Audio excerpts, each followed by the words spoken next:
tech committee.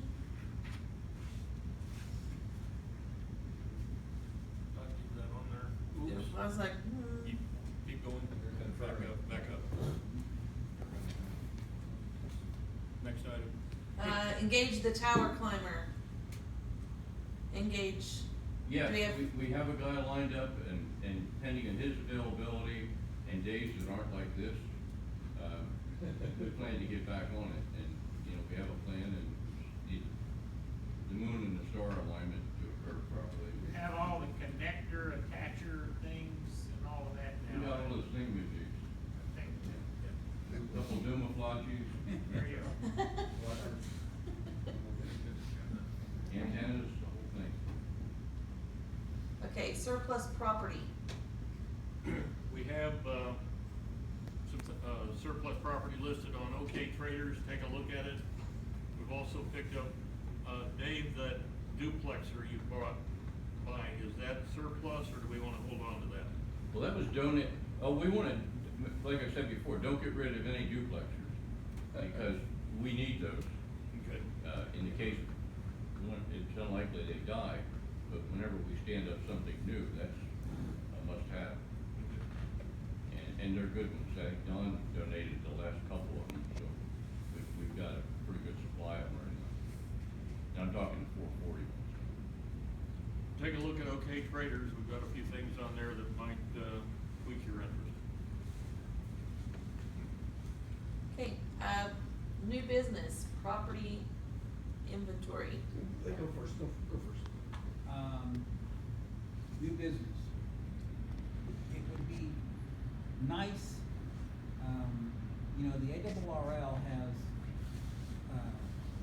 gives away plaques for people who would like win division. I've got 2 of them, but they don't have a lot of support. So I think I'm just putting a seed out that we support a plaque for whatever. It costs $75 to support a plaque, and it's, you know, for those that are contesters who, you know, even if you don't really win anything, but it's good to be able to get a plaque instead of a piece of paper that you print out on your printer. You know, I mean, I've got 2 plaques for winning the division, the West Gulf Division, Gritty Roundup. So those kind of things look really good when you hang them on your wall if you're into that. But I think the club, may be something that the club might want to support. It's only $75. You only got to do it one time a year, so. But just think about it. We don't have to vote on it today, but I wanna plant the seed right now. Okay, we'll table that for another vote, let us think about that. And did you have anything to add? I'm gonna say, if you, I think there's about a dozen of us that have a Cox email account. If you don't use that regularly, you use something else, you might ought to check your Cox. Apparently, you know, several years ago, they stopped issuing new emails. I knew something was up. Well, I got the email, they're converting us over to Yahoo. Now, they say that we can continue to use our Cox account, you know, they would do the translation to Yahoo behind the scenes. I don't expect that to stay very long. My wife has Yahoo, I've got a couple Yahoo accounts, and I do not, as miserable as Cox is, as you guys have experienced, I haven't had a hell of a lot better luck with Yahoo. They didn't give a time frame on that, but apparently they're gonna, behind the scenes, convert, like on W5TJS at Cox.net over to W5TJS at Cox.net at Yahoo.com. So, get on, log in, look at it. Did you have something? Yeah. If you got a Cox.net address, this is a repeat of what happened several months back. Anybody with a Cox.net address is rejecting anything sent from, hotmail.com, or hotmail.net, whatever it is. They just rejected it, period. Pat Dustin has one, Ray Shank, no, not Ray Shank. A couple other people in the club have Cox.net.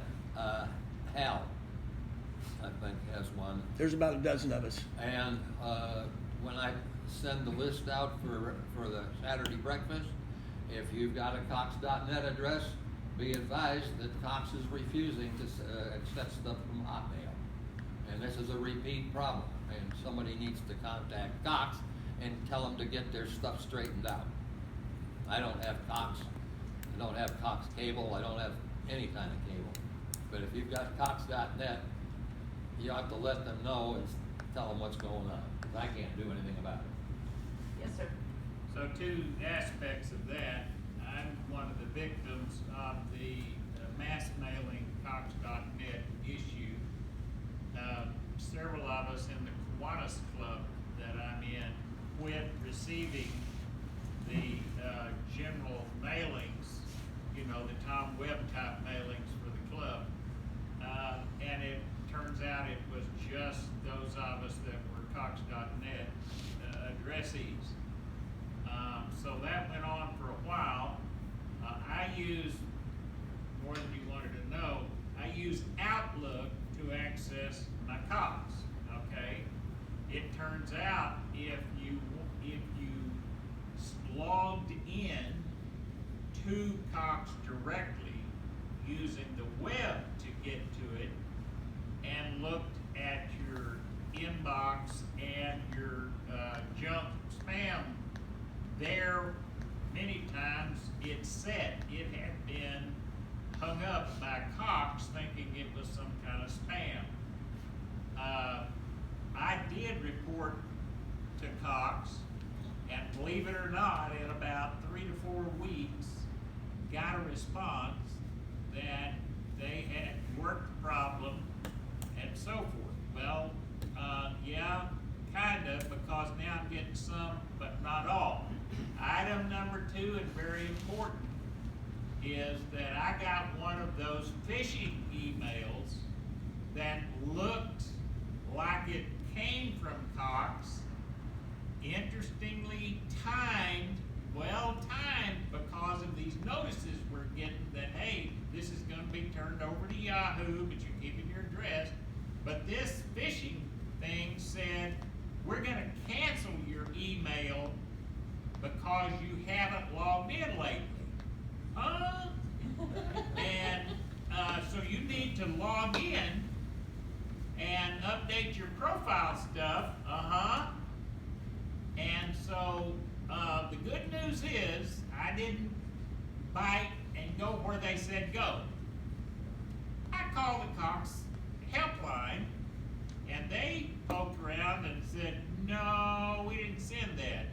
And then, duh, you may have heard a pop when I pulled my head out and looked at the real address it came from, and it was somebody at Cox.net, but it wasn't from Cox itself. They had used the Cox logo and so forth. So it was a great phishing message, and so the Cox users need to be aware of that going out there. That's my 2 cents. Me too. You too? Me too. Let me piggyback on it. When you guys do email, keep in mind that Speak out louder. these guys are trying to get you to log in Yeah. to the address that they put in their email. Right. And it's not really Cox, okay? So when you guys get emails like that, you go, well, this sounds a little suspicious. Well, look at the real, like he said, look at the real address it's coming from. It may be from XYZ, WW, whatever, at Cox.net. No, just don't open it up. Just don't do that. And I should have learned, because I've got a really great record now. Once a month, on my federal job, we get an intentional testing phishing email to see if we'll bite.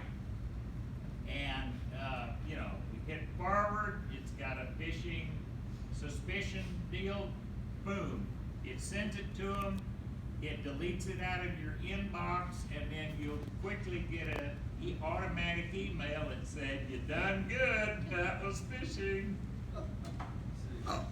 This will be the last time I amplify on that.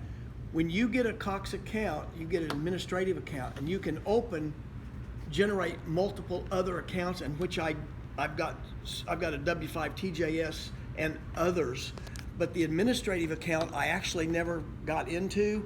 Well, I got an email from Cox that specifically said your administrative account, because it had my login ID, not a password, just the login ID, will be deleted because you haven't logged in 6 months or whatever. So not using that, I went directly to that account, and so once a month I do log into that administrative account to keep it alive. So if you, like Lucian, if that's the only account he had, that was definitely a phish. If it was the administrative account, it could have been a legitimate, but you would never use their login to log in. And Cox is really good on one thing. When you hover over the address, it will give you the complete address. And a lot of times you'll see da-da-da-da-da at something da-da-da.net.ru. Okay, that's Russia and all that stuff. Some of them don't, when you hover over it, they don't give you that address. And so 100% of those are phish. So my name's Noah. I'm new. I am a cybersecurity specialist with the United States Air Force, and so I will say 90% of all phishing emails are fear mongering. They're threatening to do something, whether it's delete your account or deactivate it. And so a recommendation is always, if you're unsure of the email, whether if it's phishing or not, they're asking you to sign into somewhere, never click a link. Always go directly to the website. You get an email from a fake one from Cox that says, we're gonna delete your account unless you sign in. Don't open that link, go to the Cox website, just or call or something like that, so yeah.